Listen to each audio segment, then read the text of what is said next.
Muy buenas tardes a todos. Estamos transmitiendo totalmente en vivo desde el Facebook Live en el canal del Laboratorio Nacional de Resiliencia Costera. Les damos la más cordial bienvenida a esta nueva edición de los miércoles. El día de hoy contamos con la presencia del doctor Edgar Torres Irineo. Doctor Edgar, buenas tardes. ¿Qué tal, Elena? Buenas tardes. Muchísimas gracias por estar aquí. Bueno, pues les repetimos la dinámica de este seminario. Va a ser como el resto de nuestros webinarios que hemos tenido. El doctor nos va a presentar una charla de entre 30 y 35 minutos y si tienen dudas las pueden hacer directamente en el chat de Facebook y al terminar su presentación nosotros las estaremos leyendo y el doctor nos hará el favor de contestarlas. Les recordamos que pueden seguir los mensajes del Laboratorio Nacional de Resiliencia Costera a través de este canal de Facebook, el canal de YouTube, la página web, la página de LinkedIn y si quieren suscribirse al newsletter mensual pueden hacerlo visitando la página www.lanresc.mx y llenar un pequeño formulario que está en la parte de abajo.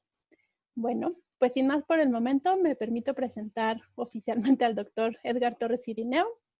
Él es doctor con especialidad en ecosistemas por la Universidad de Montpellier, en Francia. Es también, forma parte del Sistema Nacional de Investigadores en nivel 1.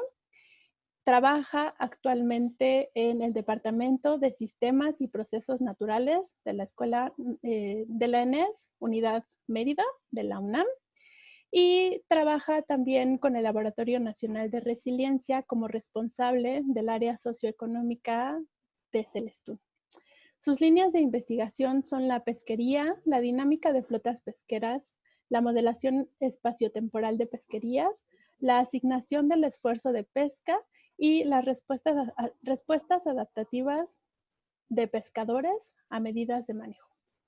Él, el día de hoy, nos va a estar presentando la charla, la importancia de la dinámica de flotas pesqueras dentro de los sistemas socioecológicos pesqueros. Doctor, buenas tardes, el espacio es todo tuyo. Hola, bueno, muchas gracias por la invitación y bueno, voy a tratar de pues, platicarles un poco de lo que hago, de lo que pues estamos haciendo con los estudiantes que están trabajando actualmente conmigo y bueno, algunas colaboraciones que hemos estado haciendo con otros profesores, tanto de la UNAM como de otras instituciones. Y bueno, en este sentido, el plan de la presentación del día de hoy, pues voy a tratar de abordar las siguientes temáticas, platicarles un poco de los sistemas socioecológicos, que me parece que en otros webinarios ya los han abordado, así que probablemente no profundice tanto o no veamos algo tan nuevo. Enseguida pasaré a hablar sobre los sistemas pesqueros, luego de la dinámica de la flota y la distribución espaciotemporal del esfuerzo de pesca, un poco de sistemas de monitoreo satelital y les voy a presentar 3 casos de estudio en los que hemos estado trabajando y bueno, cerraré esta presentación con algunas perspectivas de estos trabajos o de esto que estamos generando. ¿Y qué sigue, no? ¿Qué más hace falta por hacer? Bueno, entonces, ¿qué es un sistema socioecológico, no? Entonces, estos sistemas son sistemas adaptativos, complejos, y en este caso en particular, digamos que hay una relación muy cercana o estrecha, o sea, se hincapié en esa relación que existe entre los subsistemas sociales y ecológicos, ¿no? La parte social que tiene que ver con el humano y en lo ecológico con lo biofísico. Entonces, esta relación es una relación de retroalimentación entre ambos sistemas o subsistemas y es en ambos sentidos. Y eso es muy importante de mencionar porque finalmente lo que acontece o que hacemos nosotros como humanos, como sociedad, en nuestros ecosistema donde nos desenvolvemos afecta de alguna manera a los sistemas ecológicos, ¿no? Y viceversa, es decir, los efectos que estamos generando en los sistemas o en los ecosistemas, finalmente nosotros también recibimos, digamos, los resultados, ¿no?, de lo que va sucediendo. Entonces, en esta perspectiva de los sistemas socioecológicos, pues ambos subsistemas son igualmente importantes. Eso también creo que es importante señalarlo porque no nada más es estudiar a la parte biológica o ecológica de los seres vivos, sino también cómo interactúa de manera constante con la parte humana. Y finalmente, bueno, funcionan como un sistema acoplado e interdependiente, ¿no? Todo el tiempo hay comunicación, hay flujo de energía, de información entre ambos subsistemas. Entonces, este pensamiento, o el pensamiento de los sistemas socioecológicos, se basa en reconocer que la delimitación entre estos subsistemas pues, es arbitraria.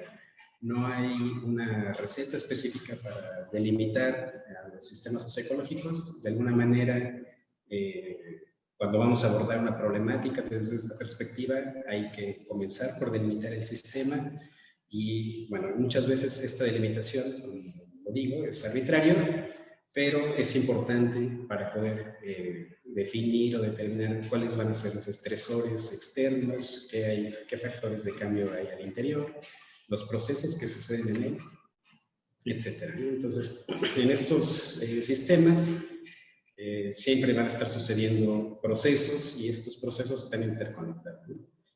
Y, digamos, desde el principio, desde hace muchos años, conforme el humano ha ido como descubriendo nuevos fenómenos o describiéndolos, pues cada vez se han ido abordando desde una perspectiva unidisciplinaria. Es decir, si vamos a trabajar con organismos vivos, pues nos enfocamos en conocer cada vez más sobre ellos, ¿no? Entonces, estos estudios cada vez más especializados, lo que van generando es una desconexión, ¿no?, entre el estudio de sistemas biofísicos y de los sistemas humanos.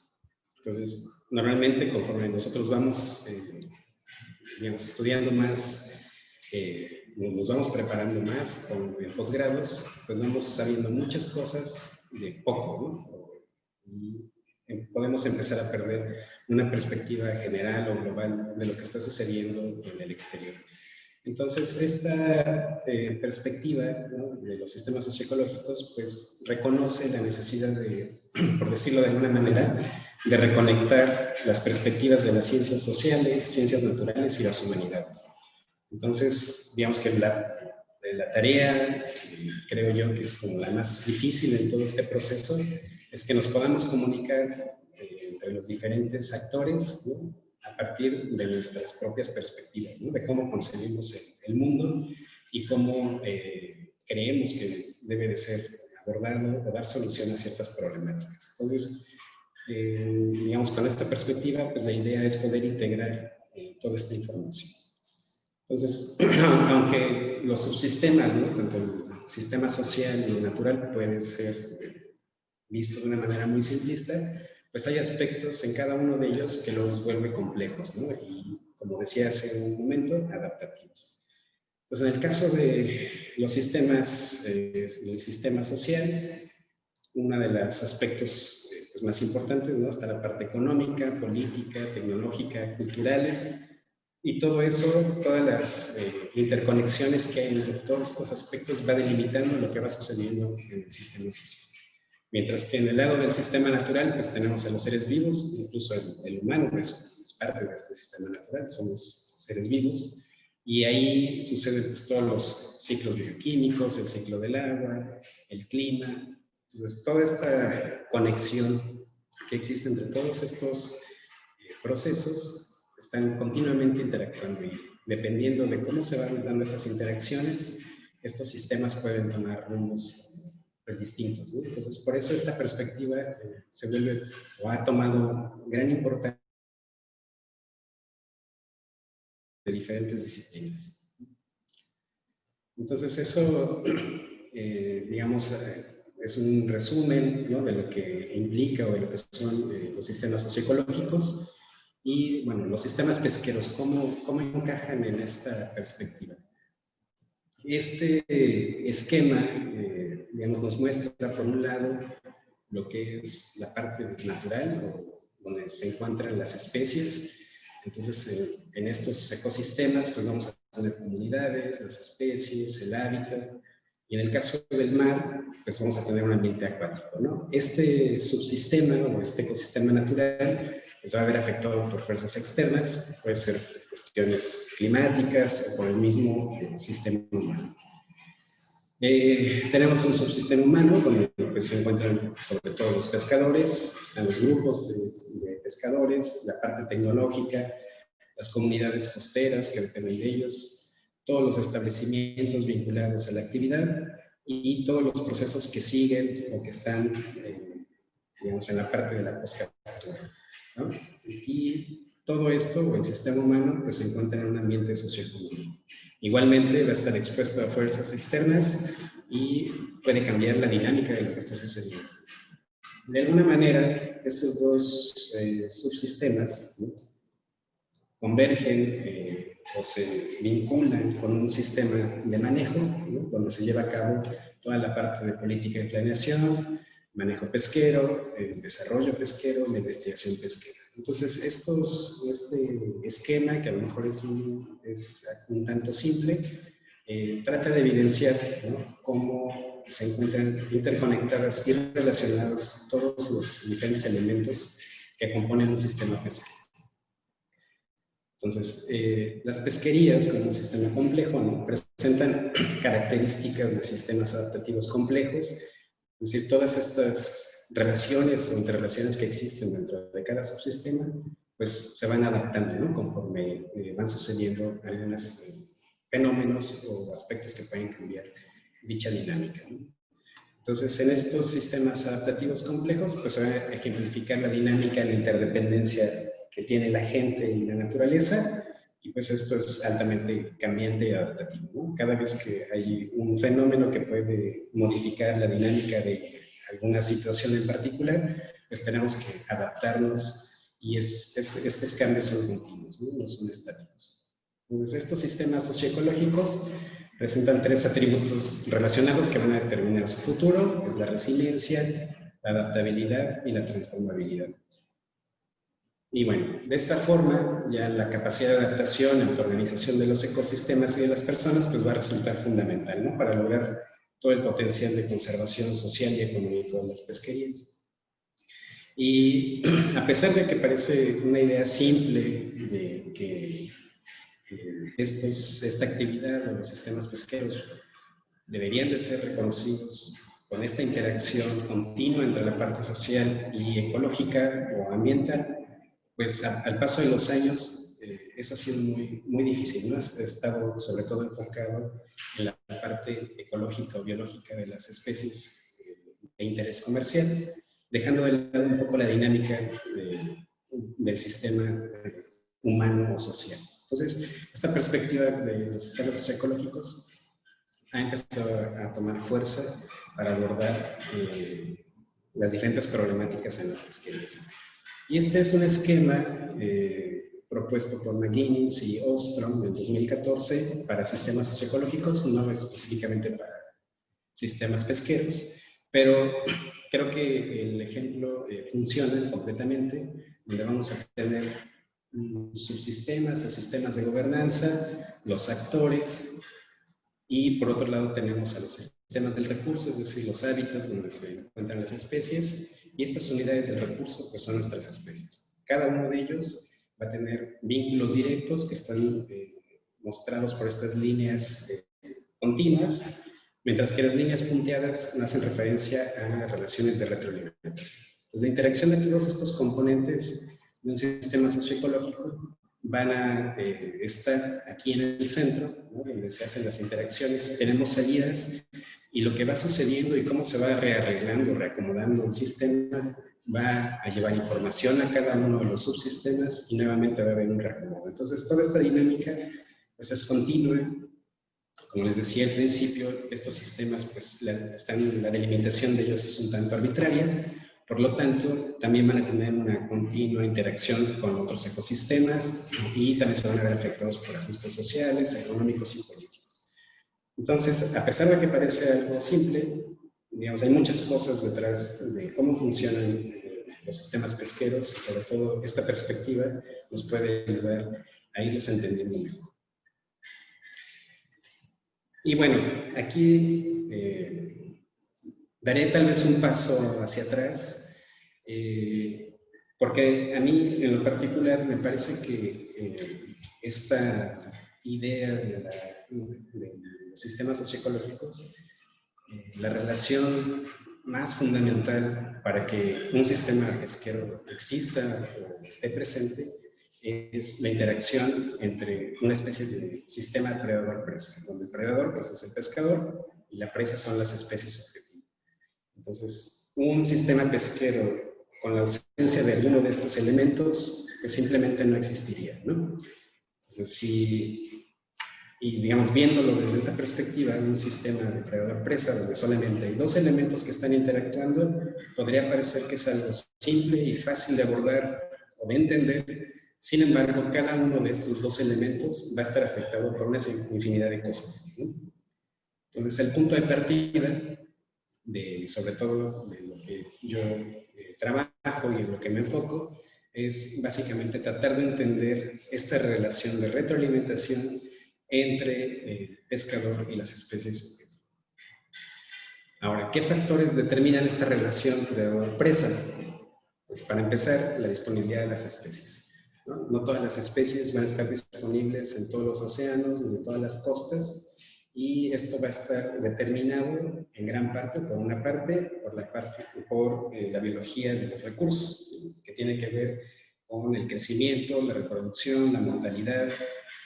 Y esta disponibilidad de las especies, a su vez, va a estar afectada por el ambiente, ¿no? Entonces, en el caso del océano, pues algo que va a establecer límites físicos, sobre todo, pues es la temperatura del agua, el alimento, ¿no? La disponibilidad de alimento para todas las especies, la salinidad y el oxígeno, que son variables muy importantes, son variables ambientales que van a determinar la distribución geográfica de las especies y, por lo tanto, son aquellas especies que finalmente van a estar disponibles para el predador, ¿no? Para quien extrae a estos recursos, es decir, el pescador.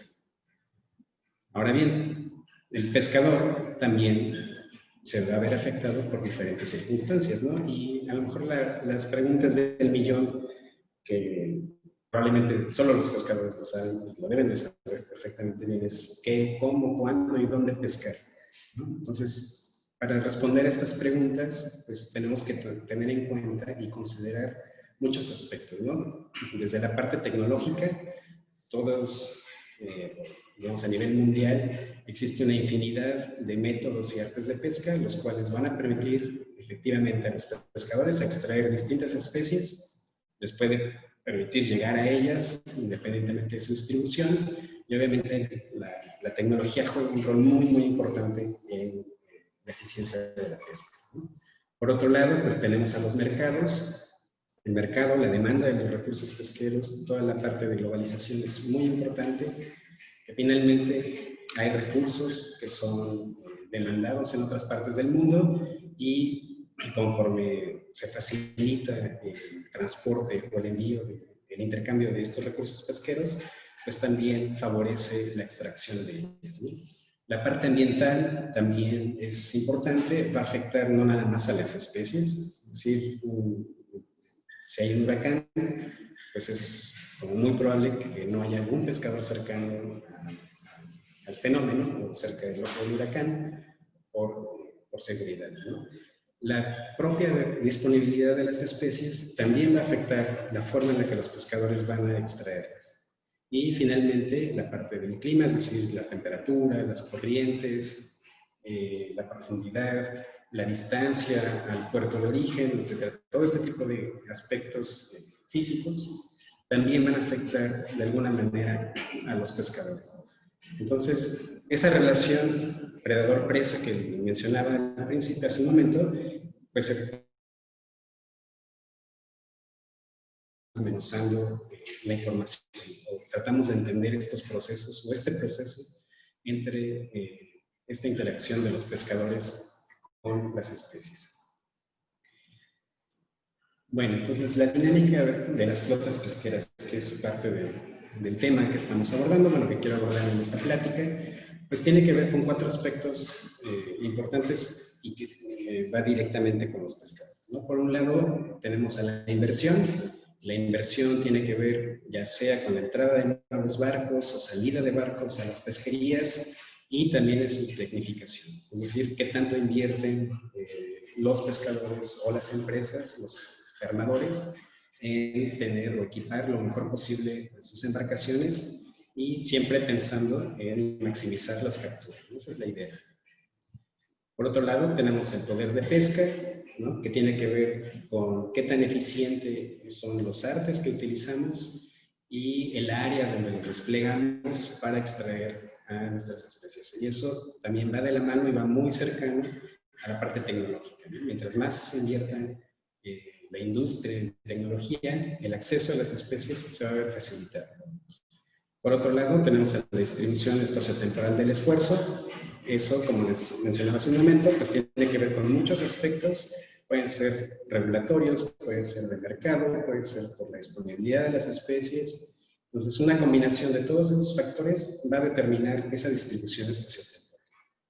Y finalmente, la pesca incidental, que es un problema muy grande en las pesquerías, que finalmente hay especies con mayor valor económico y pues, digamos, parecería muy lógico que vamos a tratar de capturar aquellas especies que tienen un mayor valor económico esperando mayores ingresos, ¿no?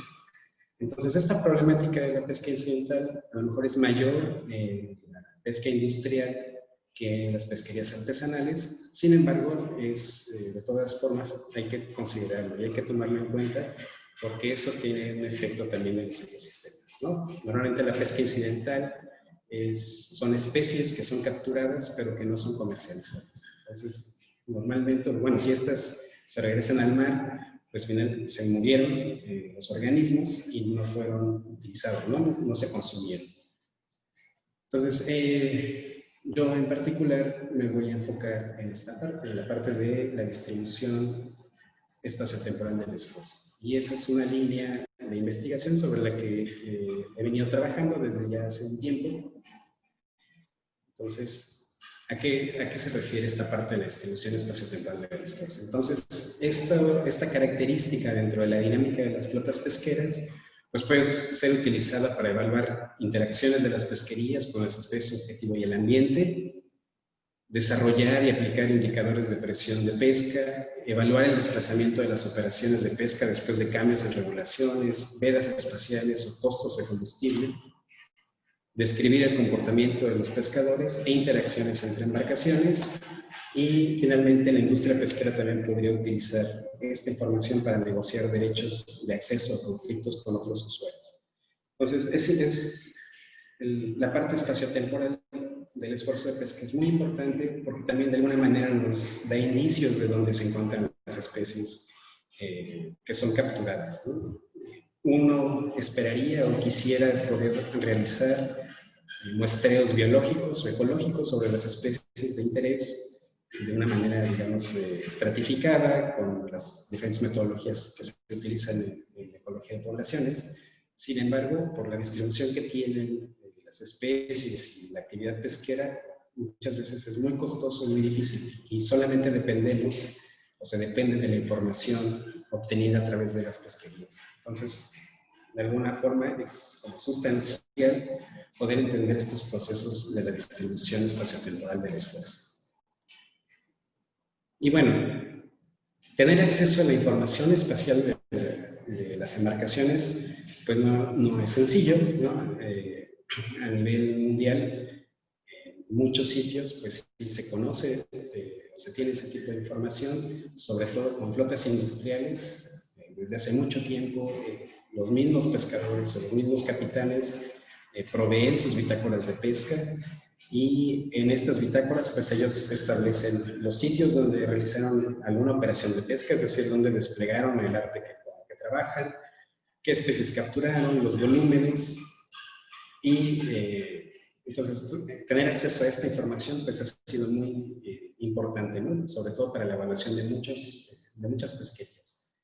Y adicionalmente, y también sobre todo en pesquerías industriales, existen programas de observadores a bordo. Entonces, los observadores a bordo también es una manera en la que se puede registrar toda esta información de la distribución espaciotemporal del esfuerzo, sobre todo con datos geográficos, ¿no? Explícitos, es decir, teniendo coordenadas particulares. Sin embargo, en el caso de flotas de pequeña escala, como las flotas artesanales, ribereñas, más cercanas a la costa, este tipo de información no ha sido como muy fácil de obtener, y normalmente lo que se ha utilizado o trabajado pues son cuestionarios que se aplican al momento del desembarco de los pescadores. Se les da algún mapa, ¿no?, con cuadrantes donde ellos especifican al menos la zona donde fueron a pescar. Pero finalmente no tenemos un dato o información explícita de dónde está la pescaría, y también pues no es fácil poder tener esa información, porque desde luego el pescador pues tiene sus propios sitios de pesca, y finalmente compartirlos pues podría tener el riesgo de que otros pescadores también tengan acceso a dicha información, ¿no? Entonces, esa parte o ese aspecto ha sido particularmente difícil o complicado en las flotas artesanales. Sin embargo, digamos, está toda esta parte de por qué es importante tener este tipo de información. Y bueno, aquí les voy a platicar un poco de los sistemas de monitoreo satelital. En este caso, estos sistemas de monitoreo pues fueron o han sido introducidos con el objetivo de que sea una herramienta de vigilancia, control y monitoreo de embarcaciones. Entonces, estos sistemas o los primeros sistemas de monitoreo fueron probados a inicios de los 90, a partir, me parece, de los 2000, se hizo mandatorio, sobre todo para las flotas semi-industriales e industriales a nivel mundial a través de la FAO. Y en México, en 2004, se implementó el sistema de monitoreo del SISMED. Y el SISMED pues tiene información de la distribución de las embarcaciones, sobre todo las industriales, o prácticamente la flota industrial mexicana, pero la flota artesanal pues simplemente no hay ese tipo de información, ¿no?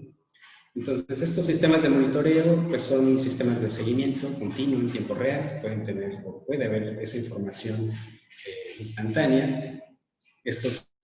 Las embarcaciones con estos sistemas pues tienen un equipo electrónico que integra un GPS, recibe la posición geográfica de la embarcación y se sabe dónde se encuentran estos barcos, ¿no? Entonces, el tipo de información que generan estos sistemas contiene la posición geográfica, fecha, hora y un identificador único. Entonces, tiene algunos beneficios, ¿no? Provee datos en tiempo real y de alta resolución sobre la distribución de embarcaciones. Las autoridades pueden verificar si una embarcación está pescando en un área en la que esté permitido, y también puede ofrecer servicio de auxilio a las embarcaciones en caso de que sea necesario. Entonces, yo considero que estos sistemas de monitoreo satelital ayudan o pueden ayudar también a los propios usuarios a tener certeza de que si hay un área protegida, ésta se esté respetando, ¿no? De alguna manera. Bueno, entonces yo les voy a presentar los 3 casos de estudio. Voy a comenzar por zonas potenciales de pesca. En este caso, pues ya hace algunos años, hace 10 años, a través de este proyecto de desarrollo de infraestructura tecnológica de sistemas de adquisición y comunicación de información espacial para el sector pesquero de México, realizado por Sindestat Unidad Mérida y la Universidad Riviera. En aquel entonces, pues yo estaba realizando mi postdoctorado en el Laboratorio de Pesquerías de Sindestat. Me tocó colaborar un poco en este proyecto y se desarrolló un sistema de monitoreo de embarcaciones menores, ¿no?, para el sureste de México. La imagen que ven al lado derecho pues son prácticamente la totalidad de la información que se obtuvo durante 7 meses de monitoreo en distintos puertos desde Tabasco hasta Quintana Roo. Entonces, finalmente, este sistema piloto permite región, ¿no?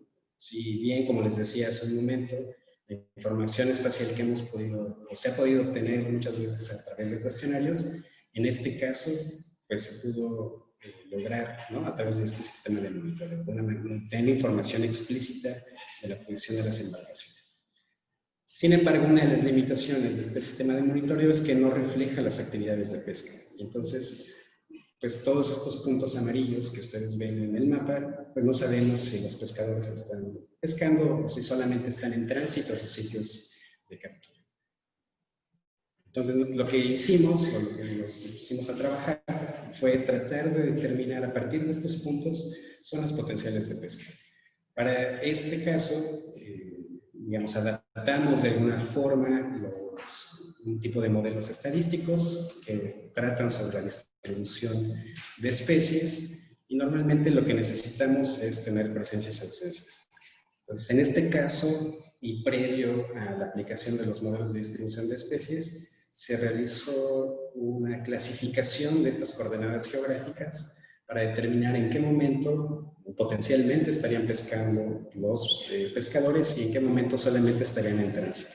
Esa parte o ese análisis lo hicimos en colaboración con la doctora Rocío Cobb de la Universidad de Florida, y una vez que fueron clasificadas estas posiciones geográficas, entonces pasamos a tratar de determinar estas zonas potenciales de pesca.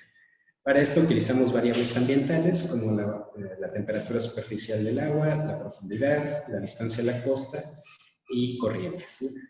Entonces, para este caso utilizamos diferentes algoritmos, y los diferentes algoritmos que mejor se comportaron nos permitieron generar modelos de desangulados. Entonces, como resultado de este análisis, estas 4 variables fueron las que resultaron más importantes para determinar estas zonas potenciales de pesca. La temperatura superficial del agua, sobre todo en un rango por debajo de los 26 grados centígrados, parece que son zonas idóneas o donde potencialmente pueden haber zonas de pesca. Y la profundidad, pues conforme mayor va siendo esta, también aporta a la probabilidad de ocurrencia de zonas de pesca. La distancia a la costa, igual, pareciera que tiene un umbral por aquí, por ahí a los 60 kilómetros de distancia de la costa, es donde potencialmente tendríamos las mejores zonas de pesca, en un rango desde los 20 kilómetros hasta los 60 kilómetros de distancia a la costa. Y finalmente la producción primaria también juega un rol importante. Aquí pareciera que niveles bajos de producción primaria son importantes. Hay que considerar que finalmente hay un retraso, ¿no? Finalmente las especies que llegan a alimentarse o que se van en toda la cadena trófica, hay un rezago en la presencia de las especies que son capturadas. Entonces, cuando la productividad primaria es baja, probablemente el alimento ha sido consumido y por lo tanto las especies objetivo se encuentran en dichas zonas. Y como resultado de este análisis, generamos capas mensuales de estas zonas potenciales de pesca. Los colores más amarillos o rojos cálidos representan las zonas con mayor probabilidad de que sean zonas de pesca.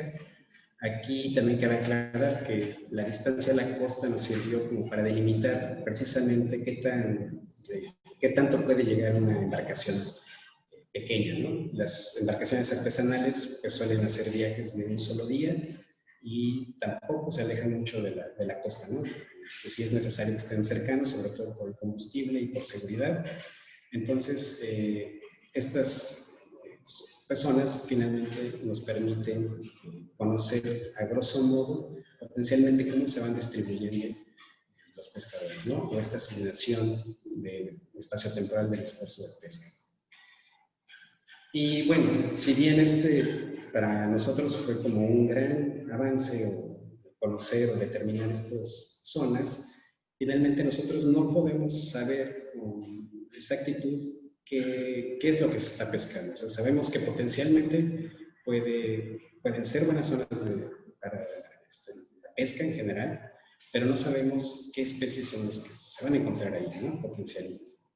Lo podemos deducir de alguna manera por las vedas que existen en la región, sobre todo tal vez para Yucatán, pero para el resto de los estados tendríamos que hacer una revisión un poquito más exhaustiva. Entonces, esa es una de las limitaciones de estos resultados. No podemos saber qué es lo que están pescando en este momento, ¿no? O a este punto. Bueno, entonces, el siguiente caso de estudio tiene que ver, ahora sí, digamos, lo que tratamos de generar o de realizar es tratar de evaluar esta interacción entre el pescador y la especie objetivo. ¿Cómo? A través de los métodos de pesca que utilizan, o los artes, y las especies objetivo. Entonces, este trabajo se enmarca en un proyecto interinstitucional entre Cinvestav Mérida, COMEX de Campeche, la UNDICISAL de la UNAM, y este proyecto pues, es sobre la caracterización de la pesca artesanal en la península de Yucatán. Dentro de la infinidad de tareas que había en este proyecto, una de ellas fue de tener observadores a bordo de embarcaciones menores, y al menos para Yucatán se tuvieron estos observadores en 3 puertos del estado, en Cizal, en Silán de Bravo y en Río Lagartos. Entonces, los resultados que les voy a presentar son preliminares, son de uno de mis estudiantes de maestría, es Rodrigo López Salazar. Entonces, él ha estado trabajando con estos datos y bueno, ya tiene algunos resultados preliminares.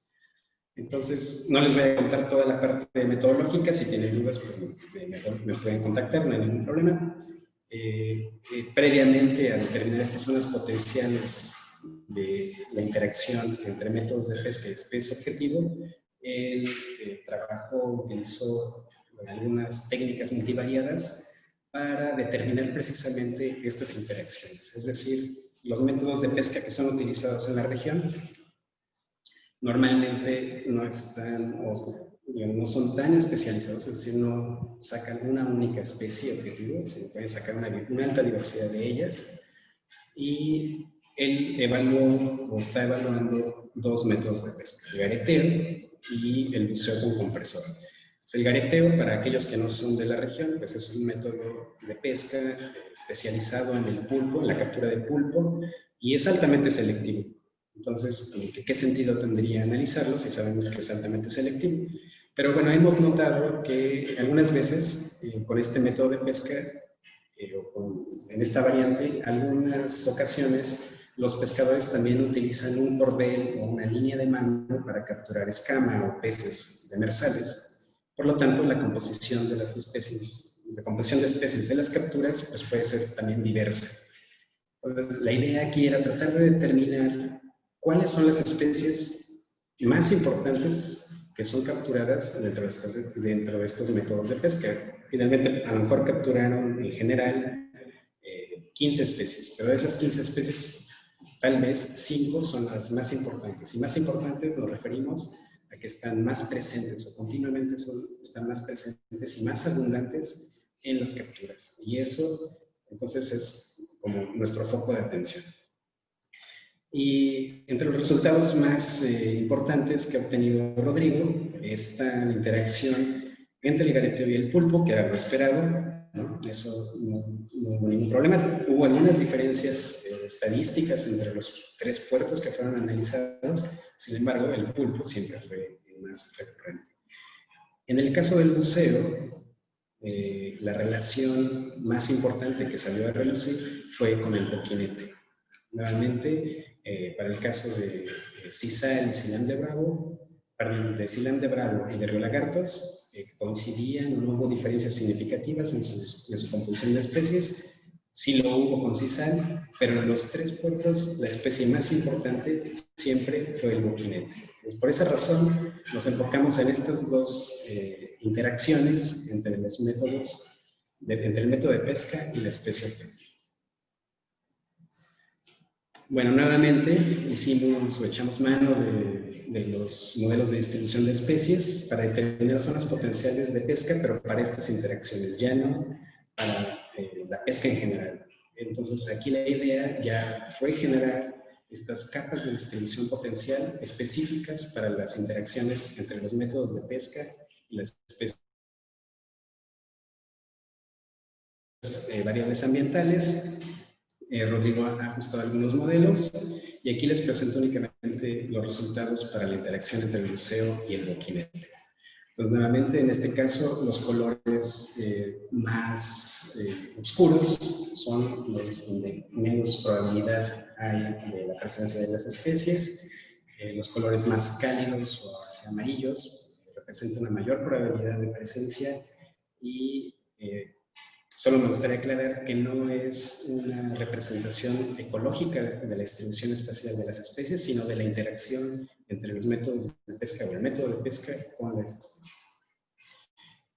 Bueno, el último caso de estudio es el movimiento de embarcaciones. Este es un proyecto que tenemos funcionando actualmente en la INES Mérida y este trabajo se ha desarrollado sobre todo con el doctor Daniel Quijano Quiñones, que es postdoctorante del doctor Jorge López Rocha de la UNICISAL, ¿no? Y también la doctora Rocío Jo de la Universidad de Florida pues, participa en este proyecto. Entonces, nuevamente, con observadores a bordo de embarcaciones artesanales en CISAL, hemos estado realizando este trabajo y los datos que hemos obtenido son trayectorias de las embarcaciones y especies capturadas, ¿no? Tanto en abundancia como peso. Entonces, la idea detrás de todo esto es que el comportamiento del pescador, ¿no? Al momento de buscar a las especies, pues es una emulación a esta relación entre un predador cuando está buscando a su presa. Entonces, el análisis de movimiento permite examinar cómo los pescadores van adaptando su comportamiento espacial respecto a esta distribución de las especies. Entonces, en este caso, utilizamos una aproximación de modelos de random walk para caracterizar viajes de pesca que utilizan distintos métodos o artes de pesca. Y bueno, esto aquí yo les presento únicamente algún ejemplo para cada uno de los artes que se consideraron. Son trayectorias obtenidas por observadores a bordo y como ustedes ven, pues cada uno de ellos puede presentar cierto tipo de movimientos. Entonces se evaluaron 7 modelos de random walk. Este CCRW fue el que mejor explicó o caracterizó a las trayectorias en el caso de CISAL. Y este tipo de modelos describe muy bien movimientos que son dirigidos a sitios específicos y enseguida tienen movimientos para desplegar el método y arte de pesca en dichos sitios. Entonces, hasta este punto, nosotros digamos, tenemos estos modelos que son característicos, que pueden caracterizar este comportamiento de la relación predador-presa de los pescadores y las especies objetivo. Y lo que sigue, o lo que seguiría, es que a partir de los parámetros obtenidos de estos modelos, se podría, o creemos, que potencialmente pueden ser utilizados para identificar qué método de pesca se está utilizando en cada viaje. Es decir, cada viaje tendría como una huella digital plasmada en estos parámetros de los modelos random walk. Es un trabajo que todavía vamos a seguir desarrollando. Y bueno, entonces, este es el caso de los casos de estudio. Y bueno, ¿qué perspectivas hay? Los sistemas pesqueros sin duda pueden ser abordados desde esta aproximación de sistemas socioecológicos. Ya lo están siendo, ha dado buenos resultados y creo que es un buen camino a seguir, ¿no? Entonces, entender todos los procesos que determinan la interacción predador-presa en el espacio y en el tiempo son cruciales en pesquerías artesanales y estos procesos pues, pueden ser económicos, sociales, culturales, ambientales.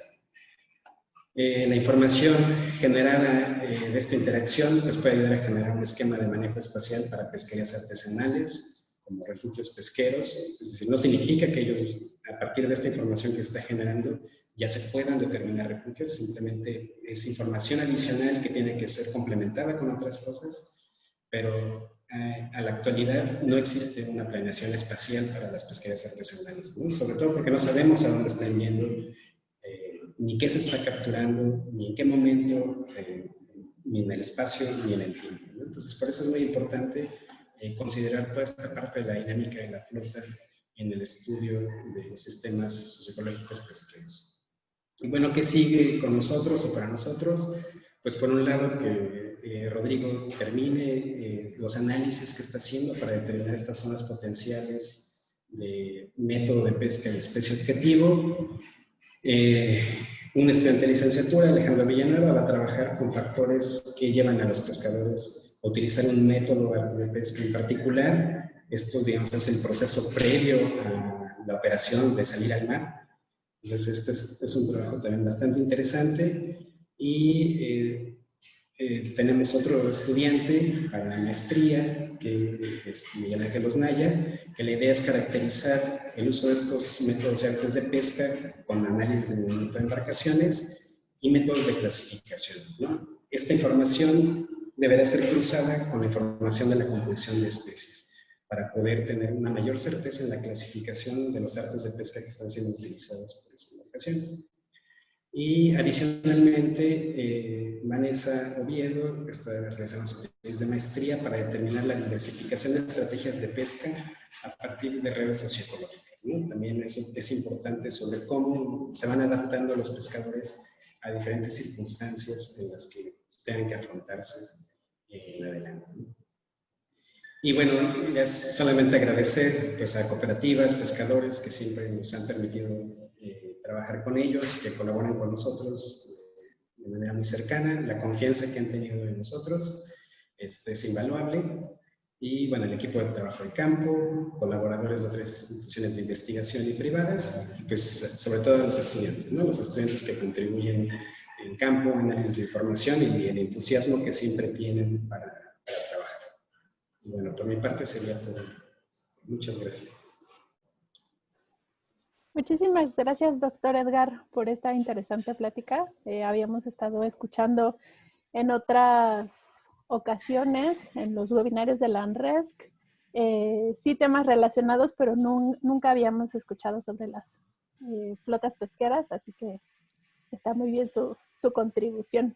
Hay varias preguntas. Les recordamos que estamos a través de la página del Laboratorio Nacional de Resiliencia Costera, a través de la página de UNAM Campus Yucatán y a través de la página de la Unidad Multidisciplinaria de Docencia e Investigación de la Facultad de Ciencias en CISAL. A partir de esas 3 páginas pueden ir haciendo sus preguntas y con gusto las contestaremos en estos minutitos que nos quedan. Voy a empezar a hacer las preguntas. Entonces, la primera es, bueno, saludos a todos por su presencia. La primera es, ¿dónde quedaría la pesca ilegal? Bueno, sí, el caso de la pesca ilegal pues es un punto, híjole, bastante complejo, ¿no? Sobre todo porque digamos, se categoriza como actividades que no son reguladas ni son observadas. Entonces, en el caso de los sistemas de monitoreo satelital, sí, digamos, de alguna forma se ha podido determinar, no en nuestro caso, porque no hemos llegado a ese punto, pero en otros estudios han mostrado cómo este tipo de herramientas pueden servir para identificar estas actividades, ¿no? De pesca ilegal, que tiene que ver sobre todo con, por ejemplo, ir a zonas donde está prohibido pescar. Digamos, lo que sería, yo creo, muy difícil de reconocer es que estén capturando algo que no esté permitido, ¿no? Pues no hay cámaras prácticamente. Justo relacionado con eso de que no hay cámaras, nos preguntan qué tan verdadera es la información que está presente en las bitácoras de pesca de las que nos hablaste. ¿Sí podemos confiar en ellos o también hay ahí mano negra? Pues bueno, en mi experiencia, que me tocó trabajar con ese tipo de datos en mi doctorado, digamos, lo que yo percibí en esta época, o en ese momento fue que la colaboración que existe entre la industria pesquera y la academia está muy cercana, ¿no? Va de la mano.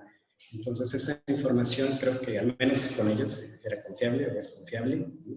Y ahora, no es tan fácil dar esa información, ¿no? ¿Qué procesos siguieron para llegar a esos acuerdos? Los desconozco porque es información que la tienen disponible desde los 70s, ¿no? Entonces, pues sí, es bastante diferente y yo creo que sería muy padre que en algún momento este tipo de interacciones entre los pescadores y la academia sea de ese tipo, ¿no? Yo creo que la idea no es prohibir la actividad o terminarla, ¿no? Sino que mejore la situación y y que la gente pues pueda seguir viviendo de ella. Perfecto, totalmente de acuerdo. Una pregunta sobre metodología. ¿Cómo se asigna el esfuerzo de pesca? ¿Cómo se asigna el esfuerzo de pesca? Bueno, digamos, hay dos aspectos por ahí, ¿no? O sea, por un lado está la asignación del esfuerzo, que tiene que ver con a dónde, cuándo, cómo, por qué lo voy a, digamos, a desplegar mi esfuerzo, y la definición del esfuerzo de pesca, pues tiene que ver con una de las unidades de medición del esfuerzo, que es el tiempo, ¿no? El tiempo que yo dedico a extraer las especies. Puede ser también el número de días, el número de embarcaciones, y eso pues muchas veces va a depender del tipo de información que nosotros podamos tener acceso. Estos sistemas de monitoreo satelital o el uso de GPS, por ejemplo, pues a lo mejor nos ayuda bastante a tener información muy específica, muy particular para saber cuándo están pescando, cuándo terminaron de pescar. O sea, es el tiempo efectivo de pesca. Ok. Nos habías mencionado durante tu charla sobre el programa, un programa piloto, ¿no? Entonces, ¿cuánto tiempo duró el programa de seguimiento piloto? Si todo en 2010, más tiempo. No, bueno, fue entre el 2011 y 2012 que estuvo funcionando, fueron 7 meses. La colaboración con la Universidad Riviera, pues digamos, fue parte del proyecto, ¿no? Y digamos, solo se permitió el tiempo, permitió probar el sistema por ese tiempo, pues, pero el problema era que es muy costoso, ¿no? Mantenerlo, sobre todo la renta del servicio satelital. Cuando hablas de que era costoso, más o menos ¿de cuánto hablamos? Bueno, me parece que en aquella época un dispositivo de monitoreo que incluía más cosas, no nada más era el monitoreo, sino también tenía una parte de auxilio a los pescadores, es decir, ellos tenían la oportunidad de, en caso de accidente, aplastar un botón y se desplegaba toda una logística para auxiliar. Un dispositivo solo creo que costaba por ahí de 12,000 pesos, me parece. Entonces, estamos hablando que en la región hay más de 20,000 embarcaciones en todo el sureste. Entonces, multiplicado por el costo unitario, pues sí es bastante costoso. Sí, es muchísimo. Tenemos otra pregunta. Bueno, nos preguntan que dentro de lo que nos estás exponiendo, ¿dónde quedan los otros componentes del sistema socioecológico? Como por ejemplo el mercado, la cultura del pescador, las condiciones de vida de los actores, entre otros. Sí, digamos, en esta parte, digamos, tratar de, a lo mejor de abordar la problemática completa del sistema socioecológico, pues es muy complejo, sobre todo porque, digamos, yo estoy como especializado en una parte, ¿no? de lo que vendría siendo el sistema socioecológico. Yo creo que el resultado de esos procesos que siguen, como los económicos o los sociales, la parte que sucede en lo terrestre, de alguna forma lo evidenciamos o vemos el resultado de esos procesos en la interacción entre los pescadores y las especies.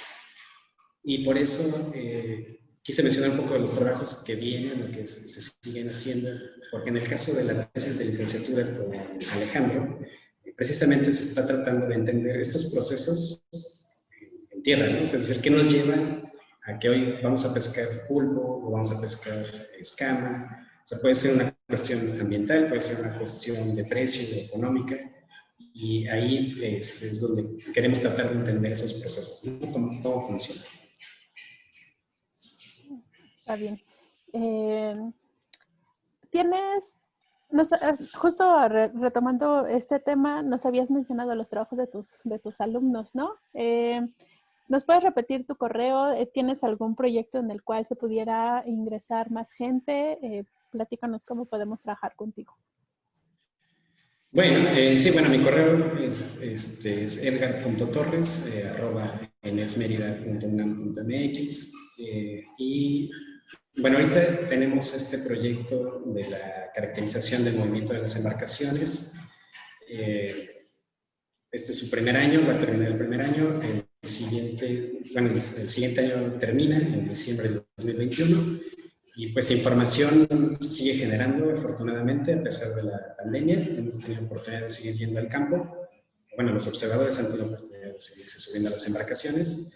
Y de ahí, pues hay mucha información, ¿no?, que hace falta analizar, sobre todo. Entonces, si hay gente interesada que le llame la atención todos estos procesos, pues son bienvenidos, ¿no? Claro que siempre va a haber un espacio, ¿no?, en particular. Perfecto, muchísimas gracias. Nos acercamos hacia el final, nos quedan 3 minutos.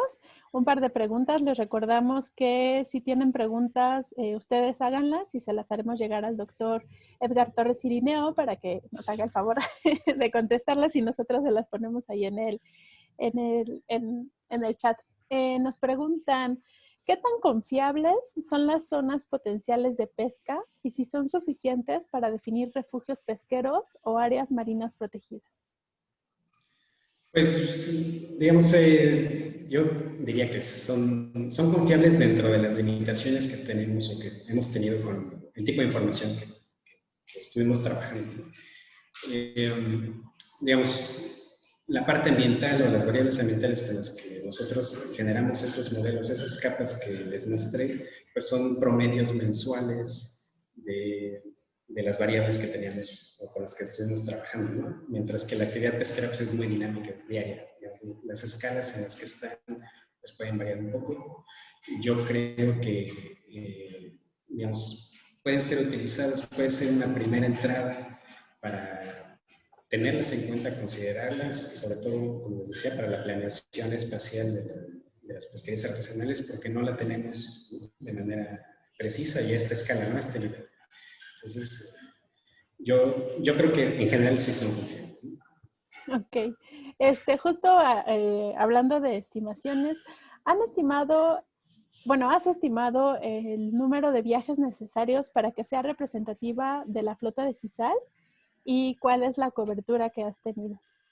Si es que se ha hecho. Sí, híjole, no tenemos como un número mágico, sobre todo porque, por un lado, es costoso, es decir, subir a observadores a bordo no es económico, o sea, no podemos mal pagar esos viajes.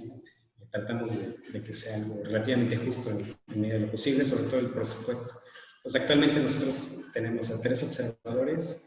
La consigna es que cada uno pueda realizar 7 viajes de pesca al menos al mes.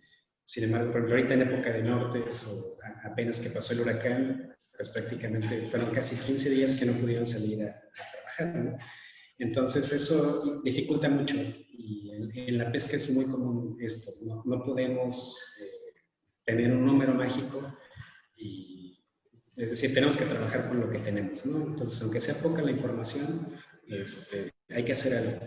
Y por eso sería importante eso, ¿no? Si hay un vínculo más estrecho con los pescadores, pues si hubieran este tipo de dispositivos como GPS, porque en otras partes, en otros países se utilizan, los pescadores llevan GPS o regresan al investigador. Entonces, se podría tener una mayor cobertura, ¿no? Y evidentemente, mientras más información haya, mejores conclusiones. Perfecto, muchísimas gracias. Esperemos que los pobladores de los diferentes puertos nos estén viendo y se unan, en especial los de CISAL, que son los que podría trabajar con ellos el doctor Edgar Torres Irineo. Se nos acaba el tiempo, nos quedan un par de preguntas en el tintero, las vamos a contestar a través del chat. Doctor, le agradecemos mucho la presencia y que nos hayas contestado todas estas preguntas. Muchísimas gracias. Gracias a ustedes. Muchas gracias a todos los que estuvieron haciéndonos preguntas a través del chat. Te mandan muchas felicitaciones, saludos, corazoncitos. Me da gusto que les haya gustado la charla.